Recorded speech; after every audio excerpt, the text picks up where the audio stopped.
Hi guys, welcome back திவ்யா.com. இன்றைக்கி நம்மளோட சேனலில் என்ன பார்க்க போகிறோம் அப்படின்னா மட்டன் குழம்பு வந்து எப்படி பண்ணலான்னு பார்க்க போகிறோம். அதுவும் நம்ம வீட்டிலேயே வந்து மசாலாலாம் அரைச்சி பண்ண போகிறோம். ரொம்பவே சுவையாக சூப்பராக இருக்கும்.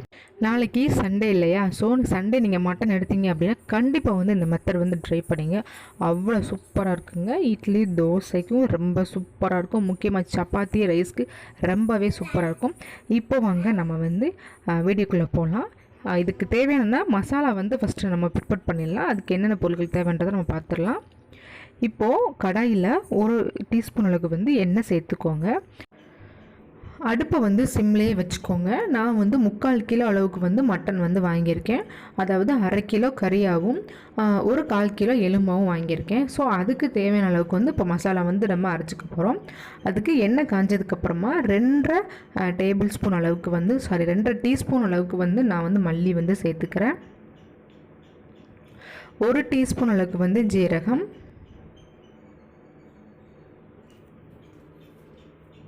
1 டீஸ்பூன் அளவுக்கு வந்து பெருஞ்சீரகம், மிளகும் நான் வந்து 1 டீஸ்பூன் அளவுக்கு எடுத்திருக்கேன். உங்களுக்கு இதோட கம்மியாக வேணாலும் அதிகமாக வேணாலும் நீங்கள் சேர்த்துக்கலாம். அது உங்களோட விருப்பம்தான். நம்ம வந்து சில்லி பவுடரும் சேர்ப்போம். ஸோ அதனால் நீங்கள் வந்து காரத்துக்கு ஏற்ப வந்து சேர்த்துக்கோங்க. என்னை பொறுத்த வரைக்கும் மிளகோட அளவை கூட்டிட்டு நீங்கள் சில்லி பவுடர் அளவை வந்து கம்மி பண்ணிக்கிறது ரொம்பவே நல்லது. இது கூடவே ஒரு ஜாதி பத்திரி, ஒரு 4 கிராம்பு, 4 ஏலக்காய் அண்டு ஒரு அன்னாசி பூ இதெல்லாம் சேர்த்துக்கோங்க. சேர்த்துட்டு இதை வந்து இப்போ லைட்டாக வந்து நம்ம வறுத்துக்கலாம். இது கூடவே கொஞ்சமாக வந்து கருவேப்பிலை இதெல்லாம் சேர்த்து நம்ம வறுத்துக்கலாம். இந்த மாதிரி மசாலா வந்து வறுத்து பண்ணும்போது மட்டன் குழம்போட டேஸ்ட்டே வேறு லெவலுங்க. ரொம்ப ரொம்ப சூப்பராக இருக்கும். ஃப்ளேவரும் ரொம்பவே சூப்பராக இருக்கும். இந்த அளவுக்கு ஓரளவுக்கு வறுத்ததுக்கப்புறமா நான் வந்து ஒரு சின்ன வெங்காயம் வந்து ஒரு 10 வெங்காயம் வந்து எடுத்திருக்கேன். அதை நம்ம சேர்த்துக்கலாம். உங்கள்கிட்ட சின்ன வெங்காயம் இல்லை அப்படின்னா பெரிய வெங்காயம் சேர்த்துக்கோங்க.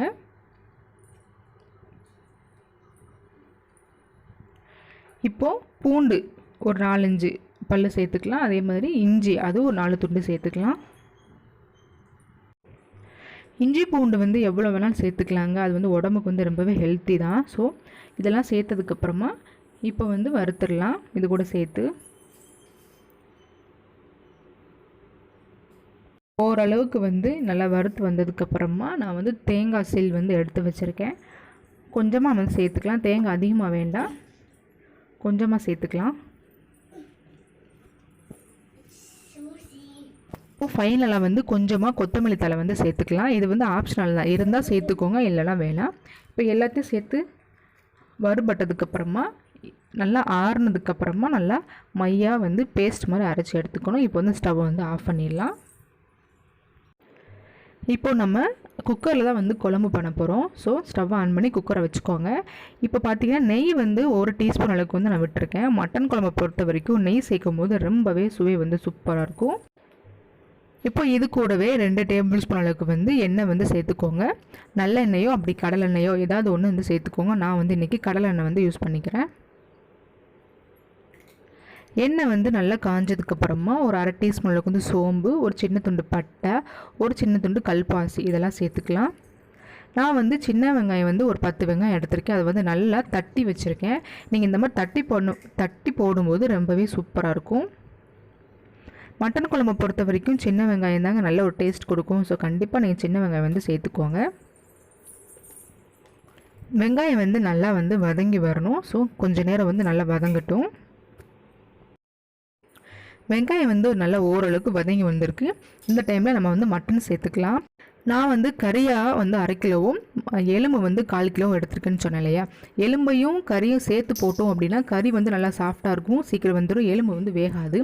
எலும்பில் இருக்கக்கூடிய அந்த எசன்ஸ் தான் கறி குழம்புக்கே டேஸ்ட். அப்படிங்கிறப்போ நான் வந்து தனியாக வந்து எலும்பை வந்து ஒரு குக்கரில் வந்து வேக வச்சுருக்கேன் பக்கத்தில். அதை வந்து நம்ம லாஸ்ட்டாக வந்து சேர்த்துக்கலாம். இப்போ கறி பீஸ் மட்டும் நம்ம சேர்த்துக்கலாம். கறி சேர்த்துட்டு நல்லா வதக்குங்க. ஒரு கிட்டத்தட்ட 2 அல்லது 3 நிமிஷம் வந்து இந்த மாதிரி எண்ணெயிலே வந்து நல்லா வதங்கணும். அப்போ தாங்க டேஸ்ட் நல்லாயிருக்கும். நல்லா வதங்கட்டும். இப்போது இதுக்கு தேவையான வந்து உப்பு சேர்த்துருக்கேன். அதாவது இந்த டயத்தில் நீங்கள் உப்பு சேர்த்துட்டிங்க அப்படின்னா மட்டன் வதங்கும் போது உப்பு வந்து நல்லாவே மட்டனில் இறங்கிடும். ஸோ அதுக்காக தான். இப்போ பாருங்கள், கறி வந்து இந்த மாதிரி நல்லா வெள்ளையாக ஆரம்பிச்சிருக்கு பார்த்தீங்களா? இந்த அளவுக்கு நல்லா வந்து வதங்கி வரணும். இப்போ இதுக்கு மேலே பார்த்தீங்கன்னா நான் வந்து 2 தக்காளி வந்து கட் பண்ணி வச்சுருக்கேன். அதை சேர்த்துக்கலாம்.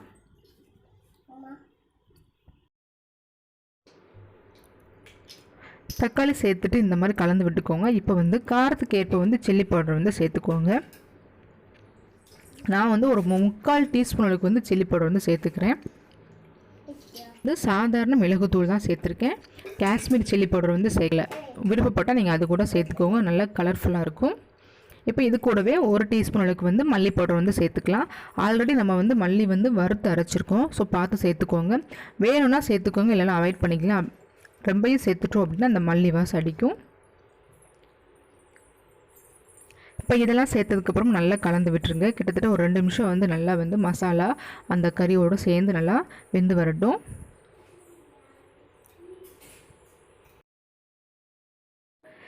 இப்போ நம்ம சேர்த்துருந்த மிளகாத்தூள், தனியாத்தூள் அண்டு தக்காளி, மட்டன் எல்லாம் சேர்ந்து நல்லா வதங்கியிருக்கு.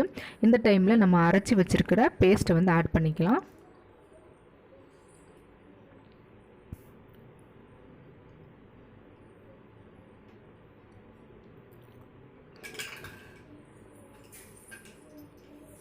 இந்த பேஸ்ட் ஆட் பண்ண உடனே நல்ல ஒரு ஃப்ளேவர் வருது.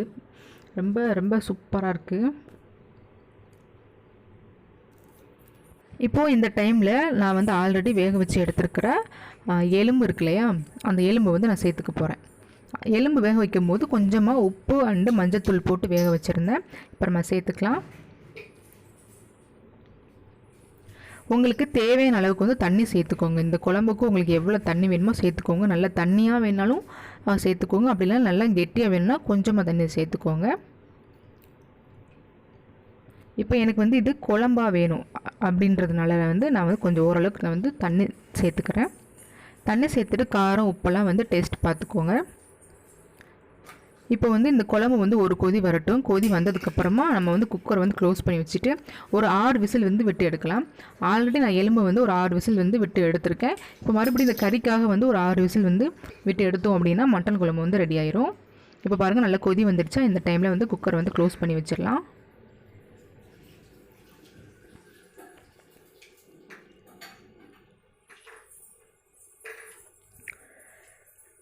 இப்போது விசில் வந்ததுக்கப்புறமா அந்த காற்றும் அடங்கினதுக்கப்புறமா நான் வந்து குக்கரை வந்து ஓப்பன் பண்ணுறேன். வாவ், பார்க்கவே சூப்பராக இருக்குங்க. அப்படியே ஃப்ளேவர் ரொம்ப ரொம்ப சூப்பராக இருக்குது. மட்டன் குழம்பு வந்து சூப்பராக வந்து ரெடி ஆயிடுச்சு.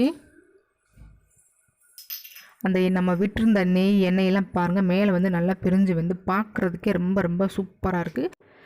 கண்டிப்பாக டேஸ்ட் வைஸும் செம்மையாக இருக்குங்க. நீங்கள் உங்கள் வீட்டில் வந்து கண்டிப்பாக நாளைக்கு சண்டே இல்லையா, இந்த மெத்தட் வந்து ட்ரை பண்ணுங்கள். அவ்வளோ சூப்பராக இருக்கும். நீங்கள் கறி வாங்கும்போது கொஞ்சம் எலும்பும் சேர்த்தே வாங்குங்க. அதாவது எலும்பில் உள்ள எசன்ஸ் தான் ரொம்ப டேஸ்ட் கொடுக்கும். ஒரே கறியாக வாங்காமல் கொஞ்சம் எலும்பும் சேர்த்து வாங்கி பண்ணிங்க அப்படின்னா ரொம்பவே சூப்பராக இருக்கும். நாளைக்கு நீங்கள் கண்டிப்பாக வந்து இந்த மெத்தட் ட்ரை பண்ணி பார்த்துட்டு எப்படி இருக்குன்னு சொல்லுங்கள். தேங்க்யூ.